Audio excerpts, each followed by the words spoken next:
ഇന്ന് കൊച്ചുകുട്ടികൾ മുതൽ മുതിർന്ന ആളുകളിൽ വരെ കണ്ടുവന്നിട്ടുള്ള ഒരു പ്രധാനപ്പെട്ട ഒരു ബുദ്ധിമുട്ടാണ് കോൺസ്റ്റിപ്പേഷൻ അല്ലെങ്കിൽ മലബന്ധം. വയറ്റിന്ന് കൃത്യമായിട്ട് പോവാതിരിക്കുക അല്ലെങ്കിൽ പോകുന്നതിന് വേണ്ടിയിട്ട് കൂടുതലായിട്ടും സ്ട്രെയിൻ ചെയ്യേണ്ട പ്രശ്നങ്ങൾ വരുന്നു. മലം ഭയങ്കരമായിട്ട് കട്ടിയായിട്ട് പോവുക, വേദന അനുഭവപ്പെടുക, അടിവായിട്ട് നമുക്കൊരു വേദന. ഇതൊക്കെയാണ് മെയിൻലി ഈ കോൺസ്റ്റിപ്പേഷൻ അല്ലെങ്കിൽ മലബന്ധമുള്ള ആളുകൾ ഫേസ് ചെയ്തുകൊണ്ടിരിക്കുന്നത്. അപ്പോൾ നമുക്ക് ഇന്നത്തെ വീഡിയോയിലൂടെ കോൺസ്റ്റിപ്പേഷൻ്റെ മെയിൻ കോസസും അതേപോലെ തന്നെ അതിൻ്റെ പ്രതിവിധികൾ അത് നമുക്ക് കുറച്ച് കൊണ്ടുവരാൻ അല്ലെങ്കിൽ ആ ഒരു ബുദ്ധിമുട്ടുകളെ മറികടക്കാൻ വേണ്ടിയിട്ട് നമ്മൾ ഫോളോ ചെയ്യേണ്ട കാര്യങ്ങളും ഡിസ്കസ് ചെയ്യാം. ഹായ്, ഞാൻ ഡോക്ടർ ജൂഹി ദാസ്, ക്യോൻബി ഹെൽത്ത് കെയറിലെ ഹോമിയോപ്പതിക് ഫിസിഷ്യനാണ്.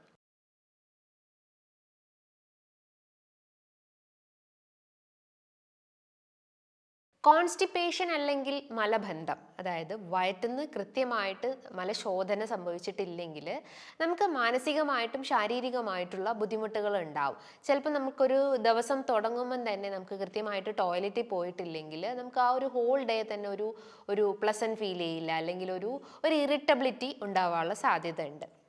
നമ്മൾ യൂഷ്വലി ഫുഡ് കഴിക്കുന്നു, നമ്മുടെ വായന്ന് ഫുഡ് കഴിച്ചു, അതിൽ നിന്ന് മിക്സ്ഡായിട്ട് വയറിലെത്തുന്നു, ഡൈജഷൻ നടക്കുന്നു.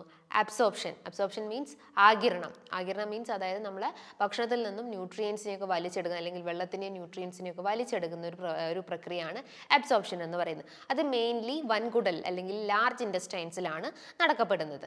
എന്നാൽ നമ്മൾ കഴിച്ചിട്ടുള്ള ഭക്ഷണം വൻകുടലിൽ എത്തിയിട്ട് അതിൽ നിന്നും വെള്ളം വലിച്ചെടുക്കും. അതായത് ആ ഒരു ഫുഡ് പാർട്ടിക്കിളിൽ നിന്നും നമ്മുടെ ശരീരം വെള്ളം വലിച്ചെടുത്തിട്ട് ആ വെള്ളമാണ് നമ്മുടെ ശരീരത്തിലെ രക്തത്തിലെ pH മെയിൻറ്റെയിൻ ചെയ്യാനും മറ്റുള്ള ബോഡി ഫ്ലൂയിഡ് മെയിൻ്റെനൻസിനും ഉപയോഗിക്കുന്നത്. എന്നാൽ നമ്മൾ കൃത്യമായിട്ട് വെള്ളം കുടിച്ചിട്ടില്ലെങ്കിൽ, ബോഡിയിലെ ഹൈഡ്രേഷൻ കൃത്യമായിട്ട് മെയിൻറ്റെയിൻ ചെയ്തിട്ടില്ലെങ്കിൽ ഈ പറഞ്ഞിട്ടുള്ള ഫുഡ് പാർട്ടിക്കിൾ അല്ലെങ്കിൽ ഈ സ്മോൾ ഇൻറ്റസ്റ്റൈൻ അല്ലെങ്കിൽ ലാർജ് ഇൻറ്റസ്റ്റൈൻ വൻകുടലിൽ എത്തിയിട്ടുള്ള ഈ പറഞ്ഞിട്ടുള്ള ഫുഡ് പാർട്ടിക്കിളിൽ നിന്നും വെള്ളം അമിതമായിട്ട് വലിച്ചെടുക്കും. നമ്മുടെ ശരീരം വെള്ളം അമിതമായിട്ട് വലിച്ചെടുക്കും. അപ്പം ആ ഒരു ഫുഡ് പാർട്ടിക്കിൾ അല്ലെങ്കിൽ ആ ഒരു സ്റ്റൂള് ഭയങ്കര കട്ടിയായിട്ടുണ്ടാവും അല്ലെങ്കിൽ ഭയങ്കര ഹാർഡായിരിക്കും. അങ്ങനെയാണ് ഈ കോൺസ്റ്റിപ്പേഷൻ എന്ന ബുദ്ധിമുട്ടുകൾ ക്രിയേറ്റ് ചെയ്യുന്നത്. അപ്പോൾ അവിടെ വന്നിട്ടുള്ള ഒരു മെയിൻ കോസ് എന്താണ് അല്ലെങ്കിൽ കാരണം എന്താണ്? നമ്മൾ കൃത്യമായിട്ട് വെള്ളം കുടിച്ചിട്ടില്ലെങ്കിൽ അത് ഈ പറഞ്ഞിട്ടുള്ള അബ്സോർപ്ഷൻ ആഗിരണ പ്രക്രിയയെ തകരാറിലാക്കുകയും അങ്ങനെ നമുക്ക് കോൺസ്റ്റിപ്പേഷൻ അല്ലെങ്കിൽ മലബന്ധം ബുദ്ധിമുട്ടുകൾ ക്രിയേറ്റ് ചെയ്യുന്നുണ്ട്. അപ്പോൾ less water intake. Second thing എന്ന് പറഞ്ഞാൽ less fibre intake. Fibre means എന്താണ്? നമ്മുടെ ദഹനത്തിൽ ഒരു ചൂല് പോലെ വർക്ക് ചെയ്യുന്ന ഒരു ഘടകമാണ് ഫൈബേഴ്സ് എന്ന് പറയുന്നത്. അത് സോല്യുബിൾ ഫൈബേഴ്സും ഉണ്ട്, ഇൻസോല്യുബിൾ ഫൈബേഴ്സും ഉണ്ട്. സോല്യുബിൾ ഫൈബേഴ്സിൽ നമുക്ക് ഓട്സ്, ബാർലി, ദെൻ ബീൻസ് ആഹാരങ്ങളൊക്കെ കഴിക്കാവുന്നതാണ്. ഇൻസോല്യുബിളിൽ ബ്രൗൺ റൈസ് ആഹാരങ്ങൾ കഴിക്കാം. അപ്പോൾ ഈ ഫൈബേഴ്സിൻ്റെ ഘടകം എന്ന് പറയുന്നത് ഈ പറഞ്ഞിട്ടുള്ള ഭക്ഷണത്തിൽ അല്ലെങ്കിൽ നമ്മളെ ദഹനത്തിന് ഒരു ബ്രഷിങ് അല്ലെങ്കിൽ ഒരു ചൂല് പോലെ ആക്ട് ചെയ്തിട്ട് അവിടെ ക്ലീൻ ചെയ്ത് നടത്തുന്ന ഒരു പ്രക്രിയയാണ് ഫൈബേഴ്സ് ചെയ്യുന്നത്. അതിനോടൊപ്പം തന്നെ നമുക്ക് വിശപ്പ് നിയന്ത്രിക്കാനും അപ്പറ്റൈറ്റ് കൺട്രോൾ ചെയ്യാനും വെയിറ്റ് ബാലൻസ് ചെയ്യാനും ഫാറ്റിനെ ബേൺ ചെയ്യാനും ഒക്കെ ഈ പറഞ്ഞിട്ടുള്ള ഫൈബേഴ്സ് യൂസ് ചെയ്യുന്നുണ്ട്. അപ്പോൾ ഫൈബേഴ്സിൻ്റെ അളവ് കുറയുമ്പം അത് ഈ പറഞ്ഞിട്ടുള്ള മോഷൻ ഡിസ്റ്റർബൻസ് ഉണ്ടാക്കുന്നു, സ്റ്റൂള് ഭയങ്കരമായിട്ട് ഹാർഡ് ആകുന്നു, അതേപോലെ തന്നെ കോൺസ്റ്റിപ്പേഷൻ സ്റ്റാർട്ട് ചെയ്യുന്നുണ്ട്. പിന്നെ നിങ്ങൾക്ക് എന്തെങ്കിലും ടെൻഷൻസ് ഉണ്ടെങ്കിൽ, കൂടുതൽ സ്ട്രെസ് ഉള്ള ആളുകൾ അല്ലെങ്കിൽ മാനസികമായിട്ട് നമുക്ക് എന്തെങ്കിലും ഡിപ്രഷൻ, ആങ്സൈറ്റി, നെർവസ്നെസ്, ഇറിറ്റബിലിറ്റി അങ്ങനെ എന്തെങ്കിലും മാനസികമായിട്ടുള്ള ബുദ്ധിമുട്ടുണ്ടെങ്കിൽ അത് നമ്മളെ ഡയറക്റ്റ്ലി നമ്മളെ ഗട്ടിനെ എഫക്റ്റ് ചെയ്യുന്നുണ്ട്. ഇപ്പം നമുക്ക് കൂടുതൽ ടെൻഷനുള്ള ആളുകൾക്ക് കോർട്ടിസോൾ ലെവൽ റേസ് ആവുന്നു. കോർട്ടിസോൾ ലെവൽ റേസ് ആവുമ്പോൾ അത് നമ്മളെ ഗട്ട് ഫ്ലോറേനെ ഇംബാലൻസ് ഉണ്ടാക്കുന്നു. ഗട്ട് ഫ്ലോറ മീൻസ് നമ്മളെ ഗട്ടിൽ ഉണ്ടാവുന്ന അല്ലെങ്കിൽ നമ്മുടെ വയറിലുണ്ടാവുന്ന നല്ല ബാക്ടീരിയാസും ചീത്ത ബാക്ടീരിയാസിൻ്റെ ഇംബാലൻസ് ക്രിയേറ്റ് ചെയ്തിട്ട് നമുക്ക് ഗ്യാസ്ട്രിക് കംപ്ലയിൻസ് ക്രിയേറ്റ് ചെയ്യുന്നുണ്ട്. അപ്പോൾ ആ ഒരു സ്ട്രെസ് ആണ് അതിൻ്റെ മെയിൻ ട്രിഗറിങ് പോയിന്റ് അല്ലെങ്കിൽ ഫാക്ടേഴ്സ് എന്ന് പറയുന്നത്. അതിനോടൊപ്പം തന്നെ നിങ്ങൾക്ക് പൊണ്ണത്തടി അല്ലെങ്കിൽ കുടവയറിൻ്റെ ബുദ്ധിമുട്ടുകൾ, അതായത് ശരീരഭാരം കൂടിയിട്ടുള്ള ആളുകൾക്ക് ഈ പറഞ്ഞിട്ടുള്ള കോൺസ്റ്റിപ്പേഷൻ തുടങ്ങുന്നതാണ്. അതേപോലെ നിങ്ങൾ ഈ വെയിറ്റും വെച്ച് നമ്മൾ കൃത്യമായിട്ട് വർക്കൗട്ടുകൾ ചെയ്തിട്ടില്ലെങ്കിൽ, ലാക്ക് ഓഫ് എക്സസൈസ്, കൃത്യമായിട്ടൊരു വ്യായാമം ബോഡിക്ക് കൊടുത്തിട്ടില്ലെങ്കിൽ അത് ഈ പറഞ്ഞിട്ടുള്ള കോൺസ്റ്റിപ്പേഷനിലേക്ക് ലീഡ് ചെയ്യാനുള്ളൊരു ടെൻഡൻസീസ് ഉണ്ട്.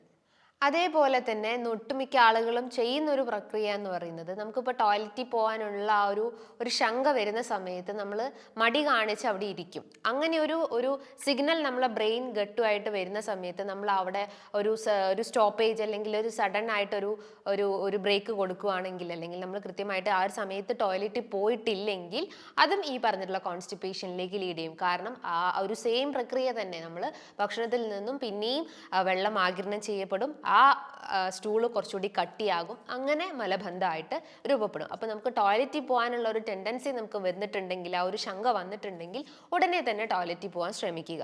പിന്നെ ചില അസുഖത്തിൻ്റെ ഭാഗമായിട്ടും നമുക്ക് കോൺസ്റ്റിപ്പേഷൻ ഉണ്ടാവും, അല്ലെങ്കിൽ മലബന്ധം ഉണ്ടാവും. ഇപ്പോൾ തൈറോയ്ഡ് കേസസിൽ ഹൈപ്പോ തൈറോയിഡിസം ഉള്ള ആളുകൾക്ക്, അല്ലെങ്കിൽ ഹാഷിമോട്ടോ തൈറോയിഡൈറ്റിസ് കണ്ടീഷനുള്ള ആളുകൾക്കൊക്കെ കോൺസ്റ്റിപ്പേഷൻ വരാനുള്ള സാധ്യത ഉണ്ട്. കാരണം അവിടെ ഹോർമോണൽ വ്യതിയാനം കാരണം അത് നമ്മളെ ഗട്ടിലെ ബബൽ മൂവ്മെന്റ്സിനെ എഫക്റ്റ് ചെയ്യുന്നു. തൈറോയ്ഡ് ഗ്രന്ഥിൻ്റെ മെയിൻ ഫംഗ്ഷൻ എന്ന് പറയുന്നത് നമ്മളെ കുടലിൻ്റെ ചലനത്തിനെ കൂടുതലായിട്ടും സ്ട്രെങ്തൻ ചെയ്യാനും അതിനെ ഫങ്ഷനിങ് ചെയ്യാനാണ് സഹായിക്കുന്നത്. എന്നാൽ ഈ തൈറോയ്ഡ് ഫങ്ഷനിങ് ലോ ആവുന്നു, T3 T4 ലെവലിൽ ലോ ആവുന്നു, TSH ഓവറായിട്ട് ആക്ടിവേറ്റ് ചെയ്യപ്പെടുന്നു. ഹൈപ്പോ തൈറോയിഡിസം കണ്ടീഷനുള്ള ആളുകൾ മെയിനായിട്ടും ഫേസ് ചെയ്യുന്ന ഒരു പ്രശ്നമാണ് കോൺസ്റ്റിപ്പേഷൻ എന്ന ബുദ്ധിമുട്ട്. അതേപോലെ തന്നെ മറ്റുള്ള ലൈഫ് സ്റ്റൈൽ ഡിസോർഡേഴ്സ് ആയിട്ടുള്ള ഫാറ്റി ലിവർ, ഡയബറ്റിസ് കണ്ടീഷൻസ്, അതേപോലെ PCOD കണ്ടീഷൻസ് ഉള്ള ആളുകൾക്കൊക്കെ ആയാലും ഈ പറഞ്ഞിട്ടുള്ള കോൺസ്റ്റിപ്പേഷൻ ബുദ്ധിമുട്ടുകൾ ഉണ്ടാവും. അതിനോടൊപ്പം തന്നെ നിങ്ങൾക്ക് ഗട്ട് റിലേറ്റഡ് ഇഷ്യൂസ് എന്തെങ്കിലും ഉണ്ടെങ്കിൽ, gastritis, gastric ulcer, then small intestinal bacterial overgrowth, സിബോ പോലത്തെ കണ്ടീഷൻസ് വരിക, സീലിയാക് ഡിസീസ്, അങ്ങനെ എന്തെങ്കിലും ഗട്ട് റിലേറ്റഡ് കംപ്ലയിൻസ് ഉള്ള ആളുകൾക്കും ഈ ബുദ്ധിമുട്ടുകൾ തുടങ്ങുന്നതാണ്. അതായത് നമ്മളെ ഗട്ടിലെ ബാക്ടീരിയൽ ഇംബാലൻസ് കാരണം തുടങ്ങുന്ന ഒരു പ്രശ്നമാണ്. അതേപോലെ തന്നെ പുരുഷന്മാരിൽ കാണപ്പെടുന്ന ഒരു ബുദ്ധിമുട്ടാണ് പ്രോസ്റ്റേറ്റ് ഗ്രന്ഥി. ഈ പ്രോസ്റ്റേറ്റ് ഗ്രന്ഥിയിൽ ഉണ്ടാകുന്ന നീർക്കെട്ട് മൂലം അത് ഈ പറഞ്ഞിട്ടുള്ള രക്തക്കുഴലുകളെ ഡാമേജ് ആക്കിയിട്ട് സർക്കുലേഷൻ സ്ലോ ആക്കുന്നു. അങ്ങനെ കോൺസ്റ്റിപ്പേഷൻ ക്രിയേറ്റ് ചെയ്യാം. പിന്നെ എന്തെങ്കിലും ക്യാൻസർ, ഗ്യാസ്ട്രിക് ക്യാൻസർ അല്ലെങ്കിൽ ഡിയോഡിനൽ ക്യാൻസർ, ഇൻറ്റസ്റ്റൈനൽ ക്യാൻസറിൻ്റെ ഒരു തുടക്കമായിട്ട് കോൺസ്റ്റിപ്പേഷൻ തുടങ്ങുന്നതാണ്. പിന്നെ നിങ്ങൾക്ക് എന്തെങ്കിലും ഇൻഫെക്ഷൻസ് ലൈക്ക് വേം ഇൻഫെക്ഷൻസോ അങ്ങനെ എന്തെങ്കിലും ഇൻഫെക്ഷൻസിൻ്റെ എൻട്രോകോക്കസ്, ഈക്കോളൈ പോലത്തെ എന്തെങ്കിലും ഇൻഫെക്ഷൻസിൻ്റെ ഭാഗമായിട്ടൊക്കെ ചില കേസസിൽ കോൺസ്റ്റിപ്പേഷൻ ഉണ്ടാവും. പിന്നെ ഹെർണിയയുടെ ഭാഗമായിട്ടും ലൈക്ക് ഇൻഗ്വൈനൽ ഹെർണിയ അല്ലെങ്കിൽ അംബലിക്കൽ ഹെർണിയേൻ്റെ ഭാഗമായിട്ടൊക്കെ കുടൽ വീക്കത്തിൻ്റെ ഒരു ഭാഗമായിട്ടൊക്കെ നമുക്ക് കോൺസ്റ്റിപ്പേഷൻ രൂപപ്പെടാവുന്നതാണ്. അപ്പം ഒരു അസുഖത്തിൻ്റെ ഭാഗമായിട്ടും അതേപോലെ തന്നെ നമ്മളെ സെഡൻറ്ററി ലൈഫ് സ്റ്റൈൽസിൻ്റെ ഭാഗമായിട്ടൊക്കെ ഈ ബുദ്ധിമുട്ടുകൾ തുടങ്ങുന്നതാണ്. സെഡൻറ്ററി ലൈഫ് സ്റ്റൈൽ എന്ന് പറയുമ്പം നിങ്ങൾ ഒരു സിറ്റിംഗ് ജോബ് ചെയ്യുക, ഒട്ടും വ്യായാമമില്ല, ഫോൺ, കമ്പ്യൂട്ടേഴ്സ്, മൊബൈൽ ഫോൺസ് ഇത് മാത്രം ഡിപ്പെൻഡഡ് ആയിട്ട് ഇരിക്കുക, പിന്നെ വാട്ടർ ഇൻടേക്ക് കുറഞ്ഞു പോവുക, ദെൻ ഭക്ഷണം കൃത്യമായിട്ട് ക്രമീകരിക്കുന്നില്ല, അമിതമായിട്ട് ഓയിലി ഭക്ഷണങ്ങൾ കഴിക്കുക, സ്പൈസി ആഹാരങ്ങൾ കഴിക്കുക, അതേപോലെ വാട്ടർ ഇൻടേക്ക് റെഡ്യൂസ് ചെയ്യുക, അങ്ങനത്തെ പല നമുക്ക് മോഡിഫൈ ചെയ്തെടുക്കാൻ പറ്റുന്ന കാര്യങ്ങളിൽ നമ്മൾ ലാക്ക് അല്ലെങ്കിൽ ഒരു ഇൻട്രസ്റ്റ് ഇല്ലാത്ത കാര്യങ്ങൾ ഫോക്കസ് ചെയ്യുമ്പോഴാണ് ഈ ബുദ്ധിമുട്ടുകൾ സ്റ്റാർട്ടപ്പ് ചെയ്യുന്നത്. അപ്പോൾ ഈ കോൺസ്റ്റിപ്പേഷൻ നമ്മൾക്ക് മറികടക്കാൻ വേണ്ടിയിട്ട്, അല്ലെങ്കിൽ നമ്മൾക്ക് അതിനെ ഒഴിവാക്കാൻ വേണ്ടിയിട്ട്, അല്ലെങ്കിൽ ആ ബുദ്ധിമുട്ടുകളെ ക്ലിയർ ചെയ്യാൻ വേണ്ടിയിട്ട് നമ്മൾ ശ്രദ്ധിക്കേണ്ട കാര്യങ്ങളുണ്ട്. Basic things, water intake maintain ചെയ്യുക. 3 ലിറ്റർ എങ്കിലും വെള്ളം കുടിക്കുക, മിനിമം 3 ലിറ്റർ ടു ഒരു 5-6 ലിറ്റർ എങ്കിലും വെള്ളം കുടിക്കാൻ ശ്രമിക്കുക. അതും എംപ്റ്റി സ്റ്റൊമക്കിൽ ഒരു ചെറു ചൂടുവെള്ളം കുടിക്കാൻ ശ്രമിക്കുക. രാവിലെ എഴുന്നേറ്റ് വാ കഴുകിയതിന് ശേഷം ഒരു ചെറു ചൂടുവെള്ളം കുടിക്കാൻ ശ്രമിക്കുക. 1 ഗ്ലാസ്സോ അല്ലെങ്കിൽ 2 ഗ്ലാസ്സോ, അതിൽ കുറയാൻ പാടില്ല, കുടിക്കാൻ ശ്രമിക്കുക. അതിനോടൊപ്പം തന്നെ നിങ്ങൾക്ക് ബ്രേക്ക്ഫാസ്റ്റ് കുറച്ചുകൂടി ഹെൽത്തി ആയിട്ട് കഴിക്കാൻ ശ്രമിക്കുക. ഒരു സമീകൃതമായിട്ടുള്ള ബ്രേക്ക്ഫാസ്റ്റ് ഫോളോ ചെയ്യുക. പ്രോട്ടീൻസും ഫൈബേഴ്സും വൈറ്റമിൻസും കാർബോഹൈഡ്രേറ്റ്സും എല്ലാം ഒരു തുല്യമായ അളവിൽ മെയിൻറ്റെയിൻ ചെയ്ത് കൊണ്ടുവരാൻ ശ്രമിക്കുക. അതിനോടൊപ്പം തന്നെ നിങ്ങളെ ഗട്ട് ഹെൽത്ത് ക്ലിയർ ചെയ്യാൻ വേണ്ടിയിട്ട് നിങ്ങൾക്ക് വേണമെങ്കിൽ ബ്ലാക്ക് ക്യുമിൻ അല്ലെങ്കിൽ സെസൈം സീഡ്സ്, എള്ള് യൂസ് ചെയ്യാവുന്നതാണ്. അത് നമ്മളെ ഗട്ടിൻ്റെ ഫ്ലോറ ഇംപ്രൂവ് ചെയ്യാൻ സഹായിക്കുന്നതാണ്. 1 ഗ്ലാസ് വെള്ളം എടുക്കുക, അതിലേക്ക് 1 ടീസ്പൂൺ ഈ പറഞ്ഞിട്ടുള്ള സെസൈം സീഡ് മിക്സ് ചെയ്ത് വെക്കുക. അതായത് ഒരു ചെറു ചൂടുവെള്ളം എടുക്കാൻ ശ്രമിക്കുക, അതിലേക്കാണ് ഈ സെസൈം സീഡ് മിക്സ് ചെയ്യേണ്ടത്. എന്നിട്ട് അതിൻ്റെ കളർ ഒന്ന് ചേഞ്ച് ആയതിനു ശേഷം ഒരു 10-15 മിനിറ്റ് അല്ലെങ്കിൽ ഒരു 20 മിനിറ്റ് എങ്കിലും നമ്മൾ അതിനൊന്ന് സെറ്റിൽ ആവാൻ വെക്കുക. അതിനുശേഷം നമുക്ക് ഈ ഒരു ഗ്ലാസ് കുടിക്കുകയാണെങ്കിൽ നമ്മൾ ഗട്ട് ഫ്ലോറ ഇംപ്രൂവ് ചെയ്യുന്നു, ഗ്യാസ്ട്രിക് കംപ്ലയിൻസ് ക്ലിയർ ചെയ്യുന്നതാണ്. അതിനോടൊപ്പം തന്നെ നമുക്ക് മൈഗ്രെയിൻ ബുദ്ധിമുട്ടുകൾ, then hair fall, dandruff issues ഒക്കെ, അല്ലെങ്കിൽ ഹെയർ ഗ്രോത്ത് ഇഷ്യൂസ്, അല്ലെങ്കിൽ ഹെയർ റിലേറ്റഡ് ആയിട്ടുള്ള എന്ത് കംപ്ലയിൻസിനും ഈ പറഞ്ഞുള്ള സെസൈം സീഡ്സ് യൂസ്ഫുൾ ആണ്.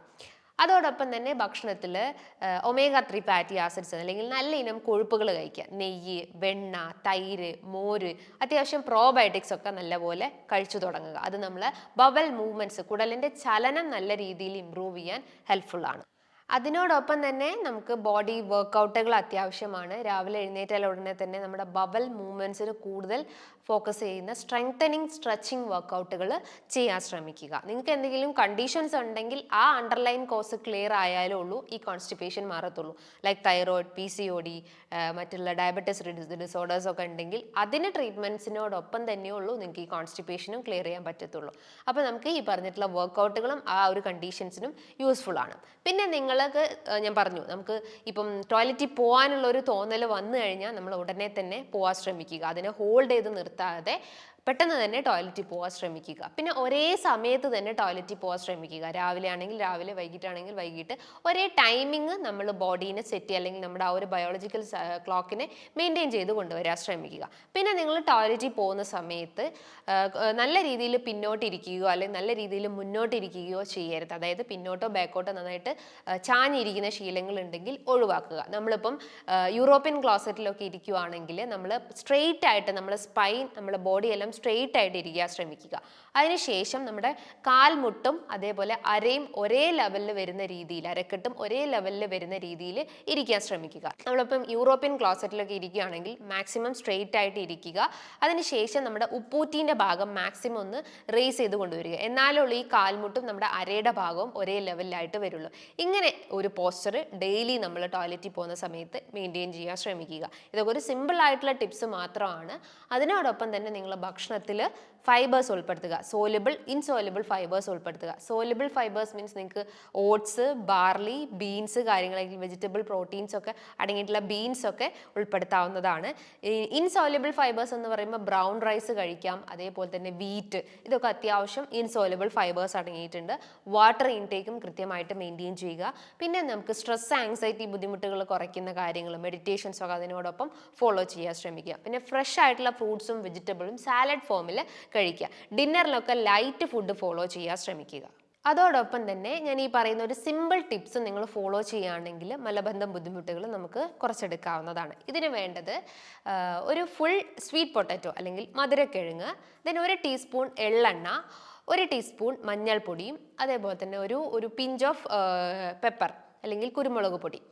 അതായത് നന്നായിട്ട് സ്വീറ്റ് പൊട്ടറ്റോ വേവിക്കുക. വേവിച്ചതിന് ശേഷം ഈ പറഞ്ഞിട്ടുള്ള മഞ്ഞളും ഈ പറഞ്ഞിട്ടുള്ള ഘടകങ്ങളെല്ലാം മിക്സ് ചെയ്തിട്ട് ഒന്നുകൂടി ഒന്ന് ബോയിൽ ചെയ്തെടുക്കുക. എന്നിട്ടൊന്ന് നന്നായിട്ട് സ്മാഷ് ചെയ്തതിന് ശേഷം നിങ്ങൾക്കൊരു ഒരു ഒരു കമ്പൈൻഡ് ആയിട്ട് അത് കമ്പൈൻ ചെയ്തിട്ട് ഒരു ഈവനിങ് സ്നാക്സ് ഒക്കെ ആക്കി ഡെയിലി കഴിക്കുകയാണെങ്കിൽ ബവൽ മൂവ്മെൻറ്റ്സ് ഒരു ലാക്സേറ്റീവായിട്ട് ആക്ട് ചെയ്യുന്നതാണ്.